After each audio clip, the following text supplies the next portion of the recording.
ευθύνη.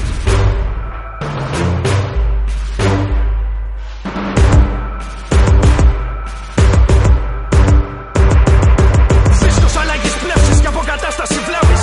Το αλλάξει πρέπει να το καταλάβεις. Μην με ψάξεις μέσα σε διεθνιστικές τάσεις. Οι διεθνισμοί δεν πατούσαν σε υγιείς βάσεις. Αρκετά με αυτό το παραμύθι. Η σταθμή της σούπερ του κοσμοπολίτη έχει ανέβει τόσο που μου αγγίζει τη μύτη. Υπάρχει πρόβλημα. Μάθω να νοικιάσω την εθνική μου ταυτότητα μέσα σε αυτό το πλήθος που του επιβάλλανε το υδροχοϊκό ήθος. Όρις της νέας εποχής που δουλεύανε στο ημίφος. Κι αυτό στην εποχή μας ο συνήθως είναι από το πολιτικό πόρο του Αριστοτέλη.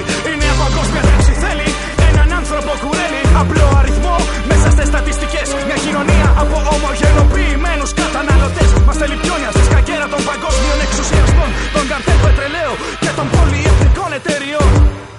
Και δυστυχώς πάει κάπως έτσι λοιπόν. Όλοι ζούμε δίχως την παραμικρή υποψία. Ενώ η αρρώστια έχει αρχίσει να μας τρώει το πόδι. Θα είναι αργά όταν θα ανακαλύψουν τη συνωμοσία. Θα είναι αργά όταν θα βρισκόμαστε στο ξόδι. Κι όλοι ζούμε δίχως